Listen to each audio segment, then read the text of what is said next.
Kings ലാൻഡിംഗിന്റെ കൂറ്റൻ മതിലുകൾക്ക് പുറത്ത് വിശാലമായ ഭൂമിയിൽ ഒരു വലിയ യുദ്ധത്തിനുള്ള കാർമേഘങ്ങൾ ഉരുണ്ടുകൂടുകയായിരുന്നു.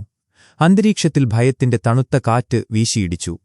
അച്ചടക്കത്തിന്റെ പര്യായമായ ഗ്രേവോമും അവന്റെ വിശ്വസ്തരായ അൺസുലീഡ് സൈന്യവും ഒട്ടുമനങ്ങാതെ തങ്ങളുടെ കുന്തങ്ങൾ നിലത്തുറപ്പിച്ച് ശത്രുവിന്റെ കോട്ടയെ നോക്കി നിശബ്ദരായി അണിനിരന്നു നിൽക്കുകയാണ്. വലിയ കോട്ടമതിലുകൾക്ക് മുകളിൽ നിന്നും ജൈമയും ലാനിസ്റ്റർ പടയാളികളും ആ വലിയ സൈന്യത്തെ അങ്ങേയറ്റം ഭയത്തോടെയും എന്നാൽ പുറമെ ഗാംഭീര്യം നടിച്ചും നോക്കിക്കണ്ടു. താഴെ കാണുന്ന കാൽച്ചട്ടകളണിഞ്ഞ ആ മരണസേന അവരുടെ ഉള്ളിൽ വലിയ ഭയം സൃഷ്ടിച്ചിരുന്നു. ബ്രോൺ ആ വലിയ കോട്ടമതിലിലൂടെ സൈനികരുടെ ഒരുക്കങ്ങൾ നിരീക്ഷിച്ചുകൊണ്ട് പതുക്കെ നടന്നു. കോട്ടയ്ക്കുള്ളിലെ വിശാലമായ മുറ്റത്ത് പടയാളികൾ വലിയ വീപ്പകളിൽ തീക്കനലുകൾക്ക് മുകളിൽ പ്രതിരോധത്തിനായുള്ള കീൽ തിളപ്പിക്കുന്ന തിരക്കിലായിരുന്നു. പുകയുടെയും തിളയ്ക്കുന്ന കീലിന്റെയും രൂക്ഷഗന്ധം അവിടെയാകെ നിറഞ്ഞുനിന്നു. ബ്രോൺ തന്റെ നടത്തം തുടരുകയും കോട്ടമുകളിൽ നിൽക്കുന്ന ജെയ്മയുടെ അടുത്തേക്ക് എത്തുകയും ചെയ്തു. യുദ്ധത്തിന്റെ ഭീകരത മുന്നിൽ നിൽക്കുമ്പോഴും ബ്രോണിന്റെ ചുണ്ടിൽ ഒരു പരിഹാസച്ചിരി ഉണ്ടായിരുന്നു. അവർ എന്നെ പ്രഭോ എന്ന് വിളിക്കുന്നത് കേൾക്കാൻ എനിക്കിപ്പോഴും വലിയ ഇഷ്ടമാണ്, ബ്രോൺ ചിരിച്ചുകൊണ്ട് പറഞ്ഞു. ആ ആവേശം പെട്ടെന്ന് തന്നെ ഇല്ലാതാകും, ജെയ്മെ തികച്ചും ഗൗരവത്തോടെ പറഞ്ഞു. അത്രയും കാലം നമ്മൾ ജീവിച്ചിരുന്നാൽ മാത്രം, ബ്രോൺ താഴെ നിൽക്കുന്ന സൈന്യത്തെ നോക്കി പറഞ്ഞു. തുടർന്ന് അവൻ കൂട്ടിച്ചേർത്തു, പുരുഷന്മാരില്ലാത്ത ആണുങ്ങൾ. എനിക്ക് പൗരുഷമില്ലായിരുന്നെങ്കിൽ ഞാൻ ഒരിക്കലും ഒരു സൈന്യത്തിൽ പോയി യുദ്ധം ചെയ്യില്ലായിരുന്നു. എന്നിട്ടും നിങ്ങളുടെ സഹോദരൻ ആ പൗരുഷമില്ലാത്തവരുടെ പക്ഷം ചേരാനാണ് തീരുമാനിച്ചത്, ബ്രോൺ ഓർമ്മിപ്പിച്ചു പറഞ്ഞു. അതെ, അവൻ എക്കാലത്തും അടിച്ചമർത്തപ്പെട്ടവരുടെ വക്താവായിരുന്നല്ലോ, ജൈമെ ഓർമ്മകളിലേക്ക് ഊളിയിട്ടുകൊണ്ട് പറഞ്ഞു. പെട്ടെന്ന് ദൂരെ നിന്നും കാതടപ്പിക്കുന്ന ഒരു കാഹളനാദം മുഴങ്ങി. മനുഷ്യരുടെ വന്യമായ അലർച്ചകളും കുതിരക്കുളമ്പടികളുടെ ഇടിമുഴക്കവും ഭൂമിയെ വിറപ്പിച്ചു. അച്ചടക്കത്തോടെ നിൽക്കുന്ന അൺസുലീഡ് സൈന്യത്തിന് പിന്നിലെ കുന്നിൻമുകളിൽ നിന്നും അതിക്രൂരരായ ദോത്രക്കി സൈന്യം കൊടുങ്കാറ്റ് പോലെ കുതിച്ചെത്തി. അവരുടെ ആയുധങ്ങൾ അന്തരീക്ഷത്തിൽ പാറിപ്പറന്നു. അവർ അൺസലീഡ് സൈന്യത്തിനിടയിലൂടെ ഭയാനകമായ ശബ്ദമുണ്ടാക്കി മുന്നോട്ടു കുതിച്ചു. എനിക്ക് തോന്നുന്നത് ഇനി നമ്മളായിരിക്കും അടിച്ചമർത്തപ്പെടാൻ പോകുന്നത് എന്നാണ്, ബ്രോൺ ഭയവും തമാശയും കലർന്ന സ്വരത്തിൽ പറഞ്ഞു. അതേസമയം കിഴക്കൻ സമുദ്രത്തിൽ കിങ്സ് ലാൻഡിംഗിന്റെ തീരത്തോട് ചേർന്ന് ഒരു വലിയ അയൺബോൺ കപ്പൽ വ്യൂഹം നങ്കൂരമിട്ട് കിടപ്പുണ്ടായിരുന്നു. വീണ്ടും കൂടുതൽ കപ്പലുകൾ ആ തീരത്തേക്ക് അടുത്തുകൊണ്ടിരുന്നു. ഇരുണ്ട തിരമാലകളെ വകഞ്ഞുമാറ്റി മുന്നോട്ട് നീങ്ങുന്ന ഒരു പ്രധാന കപ്പലിന്റെ തട്ടിൽ ടിരിയനും തിയോണും വാരീസും ദൂരേക്ക് കണ്ണുംനട്ട് നിൽക്കുകയായിരുന്നു. സമുദ്രക്കാറ്റ് അവരുടെ വസ്ത്രങ്ങളെ പറപ്പിച്ചു. കപ്പലിന്റെ മുൻഭാഗത്ത് നിൽക്കുന്ന ജോണും ജോറഹയും മിസൻഡയും അടങ്ങുന്ന സംഘത്തിനടുത്തേക്ക് ടിരിയൻ നടന്നു ചെന്നു. ആ വലിയ നഗരത്തിന്റെ കാഴ്ച ജോണിൽ വലിയ അത്ഭുതം സൃഷ്ടിച്ചിരുന്നു. ഇവിടെ എത്ര ആളുകൾ ജീവിക്കുന്നുണ്ട്? വലിയ കോട്ടകളെ നോക്കി ജോൺ ചോദിച്ചു. ഏകദേശം ഒരു 10 ലക്ഷം ആളുകൾ വരും, ടിരിയൻ വളരെ ശാന്തമായി പറഞ്ഞു. അത് നോർത്തിൽ ആകെയുള്ള ആളുകളേക്കാൾ കൂടുതലാണല്ലോ. എന്തിനാണ് ആരെങ്കിലും ഇങ്ങനെ തിങ്ങിഞ്ഞെരുങ്ങി ജീവിക്കാൻ ആഗ്രഹിക്കുന്നത്? ജോൺ തികഞ്ഞ ആശയക്കുഴപ്പത്തോടെ ചോദിച്ചു. നഗരത്തിൽ കൂടുതൽ തൊഴിലവസരങ്ങളുണ്ട്. അതുപോലെ ഇവിടത്തെ വേശ്യാലയങ്ങൾ വളരെ മികച്ചതുമാണ്, ടിരിയൻ തന്റെ പതിവ് ശൈലിയിൽ ചിരിച്ചുകൊണ്ട് പറഞ്ഞു. അതേ കപ്പലിന്റെ ഇരുണ്ടതും ഇടുങ്ങിയതുമായ അടിത്തട്ടിലേക്ക് മങ്ങിയ വെളിച്ചം നൽകുന്ന ഒരു വിളക്കും പിടിച്ച് സാൻഡർ പതുക്കെ നടന്നിറങ്ങുകയായിരുന്നു. വായുവിൽ ഈർപ്പവും അഴുകിയ ഗന്ധവും നിറഞ്ഞുനിന്നു. അവൻ വളരെ കരുതലോടെ മുന്നോട്ട് നടന്ന് ഒരു വലിയ മരപ്പെട്ടിക്ക് മുന്നിൽ നിന്നു. അവൻ ആ പെട്ടിയിൽ ഒരു തവണ ശക്തമായി മുട്ടി. നിമിഷങ്ങൾക്കകം ആ പെട്ടിക്കുള്ളിൽ നിന്നും ഭയാനകമായ ഒരു അലർച്ച മുഴങ്ങി. അതിനുള്ളിൽ ബന്ധിക്കപ്പെട്ടിരുന്ന ആ വൈറ്റ് വന്യമായ ദേശത്തോടെ പെട്ടി തകർക്കാൻ ശ്രമിച്ചുകൊണ്ട് അലറി. ആ മൃതദേഹം ഇപ്പോഴും ജീവനോടെയുണ്ട് എന്ന് ഉറപ്പുവരുത്തിയ ശേഷം സംതൃപ്തിയോടെ സാൻഡർ തിരിഞ്ഞു നടന്നു. രാജകൊട്ടാരത്തിന്റെ ഉള്ളറകളിലെ ശീതീകരിച്ച ഒരു വലിയ മുറിയിൽ സെർസിയും കൈബണും ജെയ്മയും ഒരു സുപ്രധാന ചർച്ചയിലായിരുന്നു.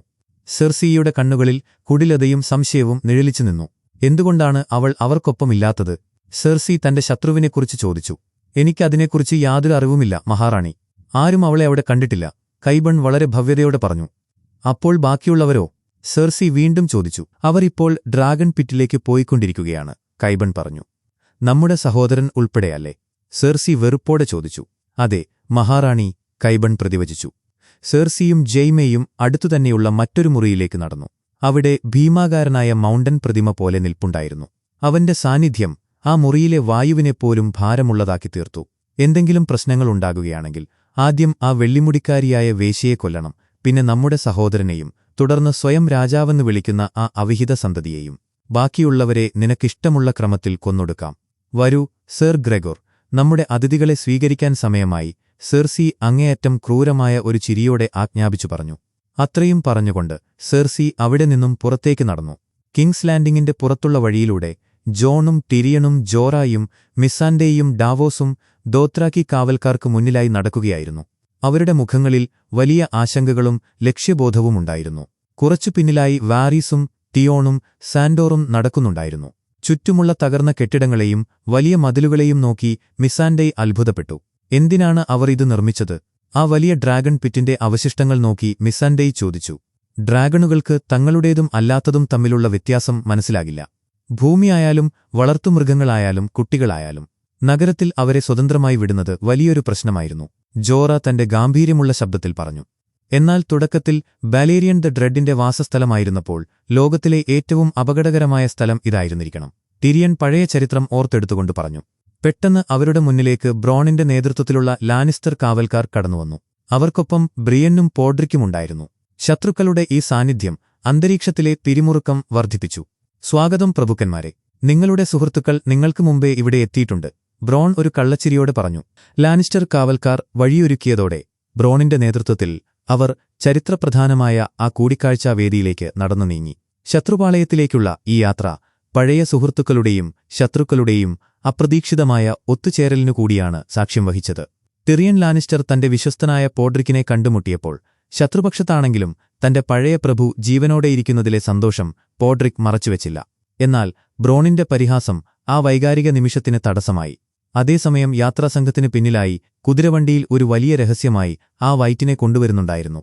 ഇതിനിടയിൽ ഒരു കാലത്ത് ആര്യ സ്റ്റാർക്കിനെ ചൊല്ലി പരസ്പരം പോരടിച്ച സാൻഡോർ ക്ലഗെയിനും ബ്രിയേനും തമ്മിലുള്ള അപ്രതീക്ഷിത കൂടിക്കാഴ്ചയും നടന്നു. ആര്യ വിന്റർഫെല്ലിലുണ്ടെന്നും അവൾക്കിനി മറ്റൊരാളുടെ സംരക്ഷണം ആവശ്യമില്ലാത്തവിധം കരുത്താർജിച്ചുവെന്നും ബ്രിയേനിൽ നിന്നറിഞ്ഞ സാൻഡോറിന് അതൊരു വലിയ ആശ്വാസമായി. തകർന്നടിഞ്ഞ കെട്ടിടങ്ങൾക്കിടയിലൂടെയുള്ള ആ യാത്രയിൽ ബ്ലാക്ക് വാട്ടർ ബേയിലെ പഴയ പോരാളികളെല്ലാം ഇത്തരമൊരു ഭയാനകമായ സാഹചര്യത്തിൽ വീണ്ടും ഒന്നിക്കുന്നതിലെ വിരോധാഭാസം ടിറിയൻ ഓർത്തെടുക്കുന്നതോടെ വരാനിരിക്കുന്ന വലിയൊരു വിധിയെഴുത്തിന്റെ പിരിമുറുക്കം ആ യാത്രയിലുടനീളം നിറയുന്നു. യാത്രാമധ്യേ ടിറിയണും ബ്രോണും തമ്മിലുള്ള സംഭാഷണം വരാനിരിക്കുന്ന കൂടിക്കാഴ്ചയുടെ ഗൗരവം വെളിപ്പെടുത്തുന്നു. വലിയ വാഗ്ദാനങ്ങൾ നൽകി ബ്രോണിനെ കൂടെ നിർത്താൻ ടിറിയൻ ശ്രമിക്കുന്നുണ്ടെങ്കിലും സെർസയുടെ മുന്നിലേക്ക് ടിറിയനെ എത്തിച്ചതിലൂടെ താൻ സ്വന്തം സുരക്ഷയാണ് ഉറപ്പാക്കിയിരിക്കുന്നത് എന്ന് ബ്രോൺ വ്യക്തമാക്കുന്നു. എങ്കിലും അവർക്കിടയിലുള്ള പഴയ സൗഹൃദം അവിടെയും പ്രതിഫലിക്കുന്നുണ്ട്. വൈകാതെ അവർ തകർന്നടിഞ്ഞ ഡ്രാഗൺ പിറ്റിലേക്ക് പ്രവേശിക്കുന്നു. ലാനിസ്റ്റർ പക്ഷത്തിനും നോർത്തേൺ പക്ഷത്തിനുമായി അവിടെ ഇരുവശങ്ങളിലായി ഇരിപ്പിടങ്ങൾ ഒരുക്കിയിട്ടുണ്ടായിരുന്നു. ചർച്ചകൾ തുടങ്ങുന്നതിനു മുൻപായി ബ്രോണും പോഡ്രിക്കും അവിടെ നിന്നും പുറത്തേക്ക് പോകുമ്പോൾ സാൻഡോർ ക്ലെഗെയിൻ ആ വൈറ്റിനെ അടച്ച പെട്ടിക്ക് അതീവ ജാഗ്രതയോടെ കാവൽ നിൽക്കുന്നുണ്ട്. താൻ ഉപേക്ഷിച്ചുപോയ ഈ നഗരത്തിൽ വെച്ച് തന്നെ തനിക്ക് മരണം സംഭവിക്കുമോ എന്ന സാൻഡോറിന്റെ ഭയം നിറഞ്ഞ ചോദ്യത്തിന് ഒരുപക്ഷെ അങ്ങനെ സംഭവിച്ചേക്കാം എന്ന് ടിറിയൻ നൽകുന്ന ശാന്തമായ മറുപടി വരാനിരിക്കുന്ന നിർണായക ചർച്ചകൾക്ക് മുകളിലുള്ള മരണഭയത്തെ കൃത്യമായി വരച്ചുകാട്ടുന്നു. ഇതെല്ലാം നിങ്ങളുടെ ബുദ്ധിയാണ്. എല്ലാ മോശം ആശയങ്ങൾക്ക് പിന്നിലും ഏതോ ഒരു ലാനിസ്റ്റർ കഴിവേറിയുണ്ടാകുമെന്ന് തോന്നുന്നു, സാൻഡോർ ദേഷ്യത്തോടെ പറഞ്ഞു. അത് പൂർത്തിയാക്കാൻ സഹായിക്കാൻ ഏതോ ഒരു ക്ലെഗെയിൻ കഴിവേറിയുമുണ്ടാകും, ടിരിയൻ ഒട്ടും മടിക്കാതെ തിരിച്ചടിച്ചു പറഞ്ഞു. പെട്ടെന്ന് കാഹളങ്ങൾ മുഴങ്ങി.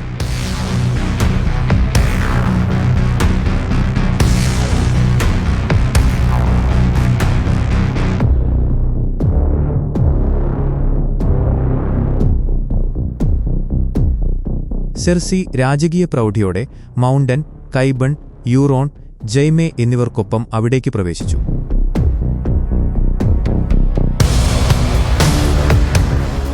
ജോണും സെർസിയും പരസ്പരം രൂക്ഷമായി നോക്കി. ബ്രിയനും ജയ്മേയും സെർസിയും ടിരിയനും യൂറോണും തിയോണും പരസ്പരം ശത്രുതാപരമായ നോട്ടങ്ങൾ കൈമാറി. രാജകീയ കുടുംബം അവർക്കായി ഒരുക്കിയ ഇരിപ്പിടങ്ങളിലിരുന്നു. സാൻഡോറും മൗണ്ടനും പരസ്പരം കത്തുന്ന കണ്ണുകളോടെ നോക്കി. സാൻഡോർ സാവധാനം നടന്ന് ആ വലിയ രാക്ഷസന്റെ മുന്നിലെത്തി നിന്നു. എന്നെ ഓർമ്മയുണ്ടോ? നീ ഇപ്പോൾ എന്നെക്കാളും വലിയ വിരൂപനായി മാറിയിരിക്കുന്നു. അവർ നിന്നോട് എന്താണ് ചെയ്തത്? അതൊന്നും ഒരു വിഷയമല്ല. നിന്റെ അവസാനം ഇങ്ങനെയായിരിക്കില്ല സഹോദര. ആരാണ് നിന്നെ തേടി വരുന്നതെന്ന് നിനക്കറിയാം. നിനക്കത് എപ്പോഴും അറിയാമായിരുന്നു.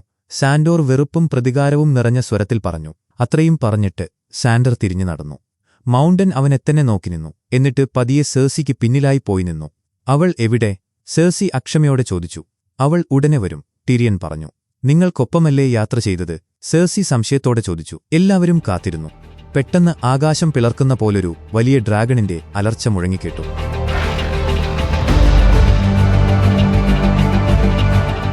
ഡ്രാഗൺ ആകാശത്തുനിന്നും പറന്നിറങ്ങി. ഡ്രോഗോൺ വലിയ ശബ്ദത്തോടെ സ്റ്റേജിനരികിൽ വന്നിറങ്ങി അതിഭയങ്കരമായി ഗർജിച്ചു.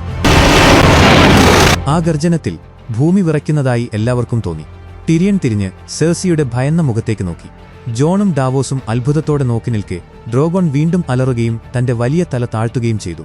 അതിന്റെ പുറത്ത് ഗാംഭീര്യത്തോടെ ഇരിക്കുന്ന ഡൈനേറീസിനെ എല്ലാവരും കണ്ടു. ഡ്രാഗൺ താഴേക്കിറങ്ങുകയും ഡൈനേറീസ് അതിൽ നിന്നും താഴെയിറങ്ങുകയും ചെയ്തു. അവൾ പതുക്കെ സ്റ്റേജിലേക്ക് നടന്നപ്പോൾ ഡ്രാഗൺ ആകാശത്തേക്ക് തിരികെ പറന്നുപോയി. ഡെയ്നേരീസും സെർസിയും പരസ്പരം ചുറ്റുമുള്ളതൊന്നും കാണാതെ കണ്ണുകൾ കൊണ്ട് യുദ്ധം ചെയ്തുകൊണ്ട് നിന്നു. തുടർന്ന് ഡെയ്നേരീസ് ടിരിയണിന്റെ അരികിലായി ഇരുന്നു.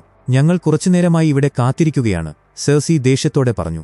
എന്റെ ക്ഷമാപണം, ഡെയ്നേരീസ് വളരെ ശാന്തമായി പറഞ്ഞു. ഡെയ്നേരീസ് ടിരിയണിനെ നോക്കി. അവൻ ഉടനെ എഴുന്നേറ്റു നിന്നു. നമ്മൾ എല്ലാവരും തികച്ചും സവിശേഷമായ ഒരു ടെരിയൻ സംസാരിച്ചു തുടങ്ങുന്നതിനു മുമ്പ് ഇടയിൽ കയറി യൂറോൺ സംസാരിച്ചു. തിയാൻ, നിന്റെ സഹോദരി എന്റെ കയ്യിലുണ്ട്.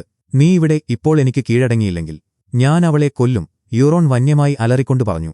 ടിരിയണും ജെയ്മയും ആശയക്കുഴപ്പത്തോടെ പരസ്പരം നോക്കി. ജെയ്മെ അവനെ അവഗണിക്കാൻ ടിരിയനോട് ആംഗ്യം കാണിച്ചു. നമുക്കിതിലും വലിയ കാര്യങ്ങൾ ചർച്ച ചെയ്യാനുണ്ടെന്ന് ഞാൻ കരുതുന്നു, ടിരിയൻ ശാന്തനാകാൻ ശ്രമിച്ചു പറഞ്ഞു. ഡ്രാഗൺ പിറ്റിലെ ചർച്ചകൾ ആരംഭിക്കുമ്പോൾ തന്നെ യൂറോൺ ഗ്രേജോയ് ടിറിയനെ ക്രൂരമായി അപമാനിക്കാൻ ശ്രമിക്കുന്നുണ്ടെങ്കിലും സെർസി ഇടപെട്ട് അയാളെ കർശനമായി വിലക്കുന്നു. കടുത്ത ശത്രുതയിലുള്ളവരാണ് അവിടെ കൂടിയിരിക്കുന്നതെങ്കിലും ഈ കൂടിക്കാഴ്ചയുടെ ലക്ഷ്യം ഐക്യത്തോടെ ജീവിക്കലല്ല, മറിച്ച് ജീവൻ നിലനിർത്തുക എന്നതു മാത്രമാണെന്ന് ടിറിയൻ വ്യക്തമാക്കുന്നു. തുടർന്ന് സംസാരിക്കുന്ന ജോൺ സ്നോ വടക്കുനിന്നും വരുന്ന വലിയൊരു വിപത്തിനെക്കുറിച്ച് അവർക്ക് മുന്നറിയിപ്പ് നൽകുന്നു. ഒത്തുതീർപ്പുകൾക്ക് തയ്യാറല്ലാത്ത മരിച്ചവരുടെ വലിയൊരു സൈന്യം കിങ്സ് ലാൻഡിംഗിലെ ലക്ഷക്കണക്കിന് ജനങ്ങളെ ലക്ഷ്യമാക്കി വരുന്നുണ്ടെന്ന സത്യം ജോൺ വളരെ വൈകാരികമായി അവതരിപ്പിക്കുന്നു. ഇതിനെ നേരിടാൻ ഒരു വെടിനിർത്തൽ മാത്രമാണ് തങ്ങൾ ആവശ്യപ്പെടുന്നതെന്ന് ഡെനേറിസും കൂട്ടിച്ചേർക്കുന്നു. എന്നാൽ സെർസി ഈ മുന്നറിയിപ്പുകളെല്ലാം വെറുമൊരു തമാശയായോ ഗൂഢാലോചനയായോ മാത്രമാണ് കാണുന്നത്. വെടിനിർത്തലിന്റെ പേരിൽ താൻ സൈന്യത്തെ പിൻവലിച്ചാൽ അത് ഡെനേറിസിന് കൂടുതൽ ശക്തി പ്രാപിക്കാനും പിന്നീട് വലിയൊരു സൈന്യവുമായി വന്ന് തന്റെ നഗരം ആക്രമിക്കാനുമുള്ള തന്ത്രമായി മാറുമോ എന്ന ഭയവും സംശയവുമാണ് സെർസി അവിടെ തുറന്നു പറയുന്നത്. വടക്കുള്ള ആ വലിയ ഭീഷണി അവസാനിക്കുന്നതുവരെ നിങ്ങളുടെ തലസ്ഥാനം സുരക്ഷിതമായിരിക്കും. ഞാൻ നിങ്ങൾക്ക് വാക്ക് നൽകുന്നു, ഡെനേറിസ് വാഗ്ദാനം ചെയ്തു. അധികാരം പിടിച്ചെടുക്കാൻ ശ്രമിക്കുന്ന ഒരുവളുടെ വാക്ക് സെർസി പരിഹസിച്ചുകൊണ്ട് പറഞ്ഞു. കഴിഞ്ഞ 50 വർഷത്തെ ചരിത്രം മായ്ച്ചുകളയാൻ ഒരു സംഭാഷണത്തിനും കഴിയില്ല. നിങ്ങൾക്ക് കാണിച്ചുതരാൻ ഞങ്ങളുടെ പക്കൽ ഒരു കാര്യമുണ്ട്, ടിരിയൻ എല്ലാവരെയും നോക്കി പറഞ്ഞു. സാൻഡോർ തന്റെ പുറത്ത് ആ വലിയ പെട്ടിയുമായി സ്റ്റേജിലേക്ക് കടന്നുവന്നു. അവൻ ആ പെട്ടി താഴെ വെച്ചു. അതിലെ ചങ്ങലകളും താഴുകളും അഴിച്ചുമാറ്റി. അവൻ പെട്ടിയുടെ മൂടി തുറന്നിട്ട് തന്റെ വാളിന്റെ പിടിയിൽ മുറുകെ പിടിച്ചുകൊണ്ട് ജാഗ്രതയോടെ പുറകോട്ട് മാറി നിന്നു.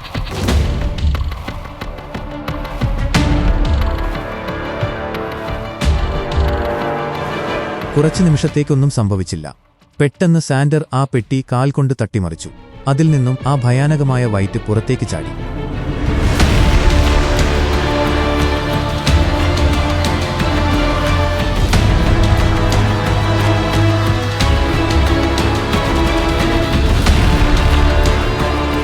സാൻഡോർ അതിന് പിന്നാലെ പോയി. ഭയന്നുറച്ചുപോയ സെർസിയുടെ നേർക്ക് അത് കൈകൾ നീട്ടി. അവസാന നിമിഷം അതിനെ ബന്ധിച്ചിരുന്ന ചങ്ങലയിൽ സാൻഡർ ശക്തമായി വലിച്ചു. ആ വലിയിൽ വൈറ്റ് മലർന്നടിച്ച് താഴെ വീണു. താഴെ വീണ വൈറ്റ് ഉടനെ എഴുന്നേറ്റ് സാൻഡോറിന് നേരെ തിരിഞ്ഞു.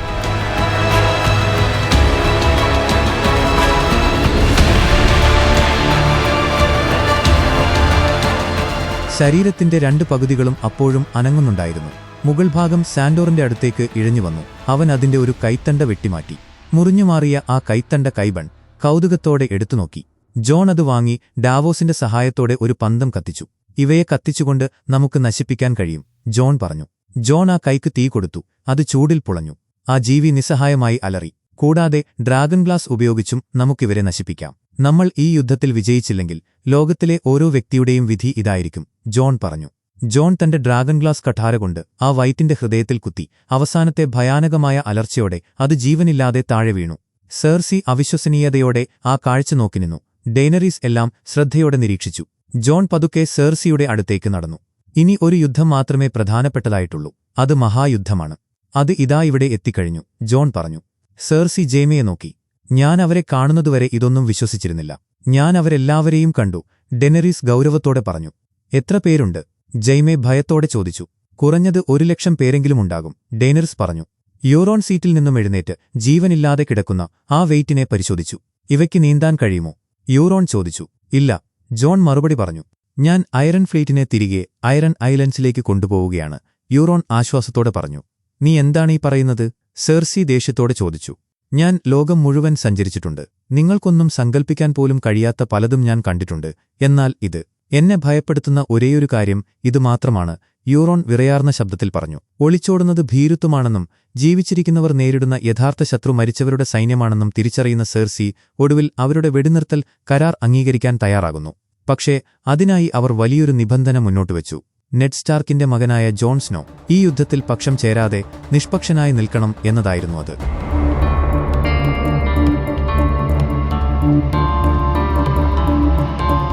എന്നാൽ ജോൺ സ്നോയുടെ അങ്ങേയറ്റത്തെ സത്യസന്ധത അവിടെ കാര്യങ്ങളെയാകെ തകിടമറിച്ചു. താൻ ഇതിനകം തന്നെ ഡെനേറിസ് ടാർഗേറിയന് തന്റെ കൂറ് പ്രഖ്യാപിച്ചു കഴിഞ്ഞുവെന്നും ഒരേസമയം 2 രാജ്ഞിമാരെ സേവിക്കാൻ തനിക്കാവില്ലെന്നും ജോൺ ഉറപ്പിച്ചു പറഞ്ഞു. ഇതോടെ ക്ഷുഭിതയായ സെർസി ആ വെടിനിർത്തൽ അപ്പോൾ തന്നെ റദ്ദാക്കി തന്റെ കൂടെയുള്ളവരോടൊപ്പം അവിടെ നിന്നും മടങ്ങി. രാജ്യങ്ങളോടും കുടുംബങ്ങളോടുമുള്ള പ്രതിജ്ഞകൾക്കും വിശ്വസ്തതകൾക്കും അപ്പുറമാണ് ഈ വലിയ വിപത്തെന്നും സെർസിയെ കാര്യങ്ങൾ പറഞ്ഞു മനസ്സിലാക്കണമെന്നും ബ്രിയേൻ യാചിക്കുന്നുണ്ടെങ്കിലും തികച്ചും നിസ്സഹായനായി ജൈമിയും അവരോടൊപ്പം മടങ്ങുകയാണ് ചെയ്യുന്നത്. സെർസി പോയതോടെ ഡ്രാഗൺ പിറ്റിൽ അവശേഷിച്ചവരെല്ലാം വലിയ നിരാശയിലായി. സ്വന്തം ഡ്രാഗണിന്റെ ജീവൻ നൽകി നേടിയെടുത്തതെല്ലാം വെറുതെയായല്ലോ എന്നോർത്ത് ഡെനേറിസും ജോണിന്റെ ആ പെട്ടെന്നുള്ള തീരുമാനത്തിൽ ഡാവോസും സങ്കടപ്പെടുന്നുണ്ട്. അത്യാവശ്യ ഘട്ടങ്ങളിൽ ഒരു ചെറിയ നുണയെങ്കിലും പറയാൻ പഠിക്കണമെന്ന് ടിറിയൻ ജോണിനെ ഉപദേശിക്കുന്നു. എന്നാൽ വ്യാജവാഗ്ദാനങ്ങൾ നൽകാൻ താൻ തയ്യാറല്ലെന്നും നുണകൾ കൊണ്ടും വ്യാജവാക്കുകൾ കൊണ്ടും ഒരിക്കലും ഈ വലിയ യുദ്ധം ജയിക്കാൻ കഴിയില്ലെന്നുമുള്ള ജോൺ സ്നോയുടെ ഉറച്ച നിലപാട് അവിടെ വ്യക്തമാകുന്നു. എന്ത് ചെയ്യണമെന്നറിയാതെ അവർ ചിന്താമഗ്നരായി നിൽക്കുമ്പോൾ വലിയൊരു പ്രതിസന്ധിയിലാണ് തങ്ങളെല്ലാവരും ഇപ്പോൾ ചെന്നുപെട്ടിരിക്കുന്നതെന്ന യാഥാർത്ഥ്യം ടിറിയൻ അവരെ ഓർമ്മിപ്പിക്കുന്നതോടെയാണ് ഈ ഭാഗം അവസാനിക്കുന്നത്. എല്ലാവരും ഇവിടെ തന്നെ നിൽക്കുക, ഞാൻ പോയി എന്റെ സഹോദരിയോട് സംസാരിക്കാം, ടിറിയൻ തന്റെ തീരുമാനം പറഞ്ഞു. എന്റെ ഹാൻഡിനെ കൊലപ്പെടുത്താൻ വേണ്ടിയല്ല ഞാൻ ഇത്രയും ദൂരം സഞ്ചരിച്ചു വന്നത്, ഡെനേറീസ് തടഞ്ഞു. സെർസി, എന്നെ കൊല്ലാൻ ഞാനും ആഗ്രഹിക്കുന്നില്ല. എനിക്ക് എന്റെ ജയിലറയിൽ തന്നെ കിടന്ന് വലിയ ബുദ്ധിമുട്ടുകൾ ഒഴിവാക്കാമായിരുന്നു, ടിറിയൻ പറഞ്ഞു. ടിറിയൻ അവിടെ നിന്നും പുറത്തേക്ക് നടന്നു. കിങ്സ് ലാൻഡിങ്ങിന്റെ ഇടനാഴികളിലൂടെ ടിറിയൻ നടന്നു. വലിയ തൂണുകൾക്കിടയിലൂടെയുള്ള ആ നടത്തത്തിൽ ഭയപ്പെടുത്തുന്ന രൂപമുള്ള മൗണ്ടൻ അവനെ പിന്തുടർന്നു. വഴിയിൽ വെച്ച് അവൻ ജൈമയെ കണ്ടു. നിങ്ങൾ അവളോട് സംസാരിച്ചോ? ടിറിയൻ ചോദിച്ചു. അവൾ എന്നെ പുറത്താക്കുന്നതുവരെ ഞാൻ സംസാരിച്ചു. നിന്നെ വിശ്വസിച്ചതിന് ഞാനൊരു വിഡ്ഢിയാണെന്നാണ് അവൾ കരുതുന്നത്. പലരും അങ്ങനെ ചിന്തിക്കുന്നുണ്ടെന്ന് തോന്നുന്നു, ജൈമെ നിരാശയോടെ പറഞ്ഞു. ഞാനിപ്പോൾ ലോകത്തിലെ ഏറ്റവും കൊലപാതകിയായ ഒരു സ്ത്രീയുടെ മുറിയിലേക്ക് കയറാൻ പോവുകയാണ്. അവൾ ഇതിനകം 2 തവണയെങ്കിലും എന്നെ കൊല്ലാൻ ശ്രമിച്ചിട്ടുണ്ട്. അപ്പോൾ ആരാണ് യഥാർത്ഥ വിഡ്ഢി? ടിറിയൻ ചോദിച്ചു. ഒരു വിഡ്ഢി മറ്റൊരു വിഡ്ഢിയോട് വിട പറയണം എന്ന് ഞാൻ കരുതുന്നു, ജൈമെ ഒരു പുഞ്ചിരിയോടെ പറഞ്ഞു. ടിറിയൻ മുന്നോട്ട് നടന്നു. മൗണ്ടൻ അവനെ മുറിക്കുള്ളിലേക്ക് നയിച്ചു. സെർസിയെ കാണാൻ മൗണ്ടൻ അവനെ അകത്തേക്ക് കൊണ്ടുപോയി. മുറിയിൽ തണുത്ത കാറ്റ് വീശുന്നുണ്ടായിരുന്നു. ഞാൻ അത്ഭുതപ്പെടേണ്ട കാര്യമില്ല എന്ന് തോന്നുന്നു. അവൾ നിനക്ക് പറ്റിയ സ്ത്രീയാണ്. തന്റെ സ്ഥാനമറിയാത്ത ഒരു വിദേശവേശ്യ, സെർസി അവജ്ഞയോടെ പറഞ്ഞു. നിങ്ങൾക്ക് തട്ടിക്കൊണ്ടുപോകാനോ ഉപദ്രവിക്കാനോ ഭീഷണിപ്പെടുത്താനോ കഴിയാത്ത ഒരു വിദേശവേശ്യ. അത് നിങ്ങൾക്ക് വലിയ ബുദ്ധിമുട്ടുണ്ടാക്കുന്നുണ്ടാകും, ടിറിയൻ ഒട്ടും ഭയമില്ലാതെ പറഞ്ഞു. അങ്ങനെ നീ അവളെയും അവളുടെ വളർത്തുമൃഗമായ ആ നോർത്തേൺകാരനെയും ഇങ്ങോട്ട് കൊണ്ടുവന്നു. അവനെ നീ അവൾക്ക് മുന്നിൽ മുട്ടുകുത്താൻ പ്രേരിപ്പിച്ചു, സെർസി പറഞ്ഞു. അതിനെക്കുറിച്ച് എനിക്കൊന്നും അറിയില്ലായിരുന്നു, ടിറിയൻ സത്യം പറഞ്ഞു. ഇപ്പോൾ നീ അവർ 2 പേരെയും ഒരേ ലക്ഷ്യത്തിനായി പ്രവർത്തിക്കാൻ പ്രേരിപ്പിച്ചു. നിന്റെ ജീവിതകാലം മുഴുവൻ നീ പ്രവർത്തിച്ച അതേ ലക്ഷ്യം, സെർസി കുറ്റപ്പെടുത്തി. സെർസി, എനിക്കൊന്നും അറിയില്ലായിരുന്നു, ടിറിയൻ ആവർത്തിച്ചു. ഡെനറിസിന് ചർച്ച ചെയ്യാനും വിലപേശാനും താൽപ്പര്യമുണ്ടായിരുന്നില്ല. അവൾ നിങ്ങൾക്ക് വാക്കുകൾ നൽകാൻ ആഗ്രഹിച്ചില്ല.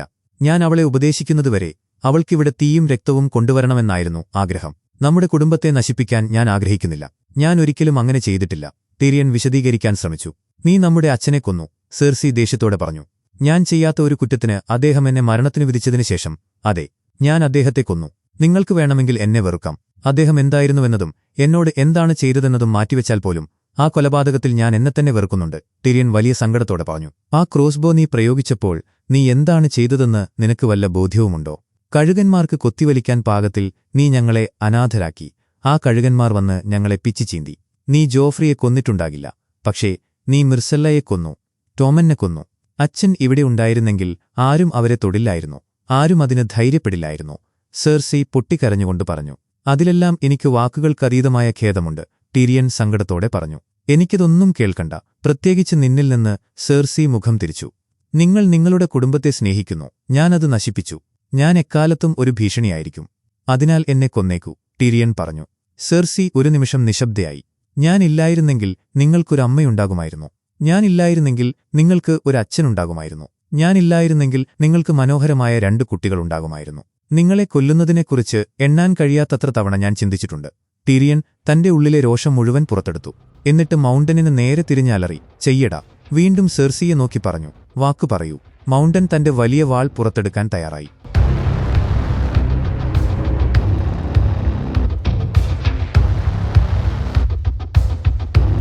മൗണ്ടൻ പിന്നോട്ട് മാറി നിന്നു. മുറിയിലാകെ നിശബ്ദത പരന്നു. സെർസി തന്റെ വയറ്റിൽ തലോടിയത് ടിറിയൻ ശ്രദ്ധിച്ചു. അവൾ ഒരു ദീർഘനിശ്വാസമെടുത്തു. നീ ഇങ്ങോട്ട് വലിച്ചിഴച്ചുകൊണ്ടുവന്ന ആ സാധനം, അതെന്താണെന്നും അതിന്റെ അർത്ഥമെന്താണെന്നും എനിക്കറിയാം. അത് എന്റെ നേർക്ക് വന്നപ്പോൾ ഞാൻ ഈ ലോകത്തെക്കുറിച്ചൊന്നും ചിന്തിച്ചില്ല. എനിക്ക് ഏറ്റവും പ്രധാനപ്പെട്ടവരിൽ നിന്നും എന്റെ കുടുംബത്തിൽ നിന്നും ആ വലിയ പല്ലുകളെ അകറ്റി നിർത്തുന്നതിനെക്കുറിച്ച് മാത്രമേ എനിക്ക് ചിന്തിക്കാൻ കഴിഞ്ഞുള്ളൂ, സെർസി പറഞ്ഞു. നിങ്ങൾ ഗർഭിണിയാണ്, ടിരിയൻ അത്ഭുതത്തോടെ പറഞ്ഞു. സെർസി അതിന് മറുപടിയൊന്നും പറഞ്ഞില്ല. ഡ്രാഗൺ പിറ്റിന്റെ വശത്തുള്ള ഒഴിഞ്ഞ സ്ഥലത്ത് നിലത്തുകിടന്ന വെളുത്ത ഡ്രാഗൺ അസ്ഥികൾ ജോൺ കയ്യിലെടുത്തു. ഡെനരീസ് പതുക്കെ അവന്റെ അടുത്തേക്ക് നടന്നു ചെന്നു. ഇതിൽ എന്നേക്കാൾ വിഷമമുള്ള മറ്റാരുമില്ല, ജോൺ പറഞ്ഞു. എനിക്കറിയാം, നിങ്ങൾ ചെയ്തതിനെ ഞാൻ ബഹുമാനിക്കുന്നു. നിങ്ങൾ അത് ചെയ്തില്ലായിരുന്നെങ്കിൽ എന്ന് ഞാൻ ആഗ്രഹിച്ചു പോകുന്നു. പക്ഷേ ഞാൻ അതിനെ ബഹുമാനിക്കുന്നു, ഡെനരീസ് പറഞ്ഞു. ഡെനരീസ് ജോണിന്റെ കയ്യിൽ നിന്നും ആ അസ്ഥി വാങ്ങി. ഈ സ്ഥലം എന്റെ കുടുംബത്തിന്റെ അവസാനത്തിന്റെ തുടക്കമായിരുന്നു.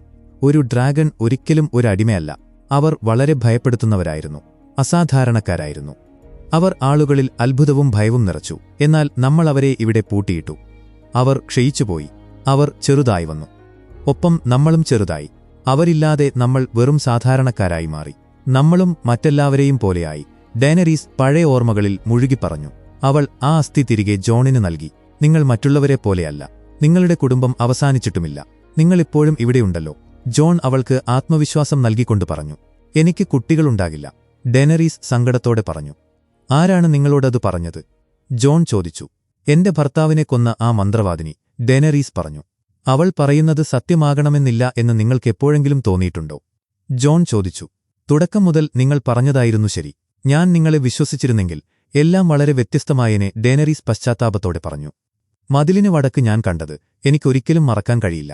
ഞാൻ വടക്കോട്ട് നീങ്ങുന്ന നിമിഷം സെർസി രാജ്യത്തിന്റെ പകുതിയും തിരികെ പിടിക്കില്ല എന്ന് നടിക്കാനും എനിക്കാവില്ല. ഡെനരീസ് തന്റെ ഭയം പങ്കുവച്ചു.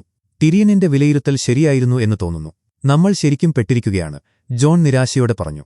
ഡെനരീസ് പതുക്കെ ചിരിച്ചു. അവരുടെ അടുത്തേക്ക് മറ്റുള്ളവർ നടന്നുവരുന്ന ശബ്ദം കേട്ടു.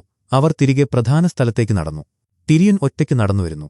അവന് പിന്നിലായി സെർസി, മൗണ്ടൻ, കൈബൺ എന്നിവരും ലാനിസ്റ്റർ കാവൽക്കാരും വരുന്നുണ്ടായിരുന്നു.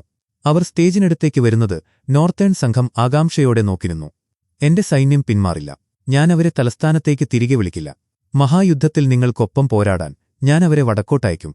ആ അന്ധകാരം നമ്മെ എല്ലാവരെയും തേടിവരികയാണ്. നമ്മൾ ഒരുമിച്ചതിനെ നേരിടും. ആ മഹായുദ്ധം കഴിയുമ്പോൾ നിങ്ങളിൽ നിന്നാരും യാതൊരു വാഗ്ദാനങ്ങളോ ഉറപ്പുകളോ നൽകാതെയാണ് ഞാൻ സഹായിക്കാൻ തീരുമാനിച്ചതെന്ന് ഒരുപക്ഷെ നിങ്ങൾ ഓർത്തേക്കാം. അങ്ങനെ സംഭവിക്കില്ലെന്നാണ് ഞാൻ കരുതുന്നത്. നമ്മുടെ സൈന്യത്തെ വിളിക്കൂ, എല്ലാവരെയും, സെർസി വളരെ ഗാംഭീര്യത്തോടെ പ്രഖ്യാപിച്ചു.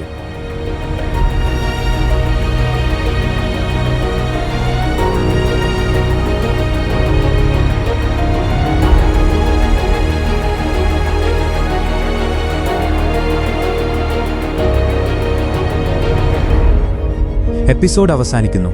ഗെയിം ഓഫ് ത്രോൺസിന്റെ ബാക്കി എപ്പിസോഡുകൾ മിസ്സാവാതിരിക്കാൻ ഇപ്പോൾ തന്നെ ചാനൽ സബ്സ്ക്രൈബ് ചെയ്യുക. Thank you so much.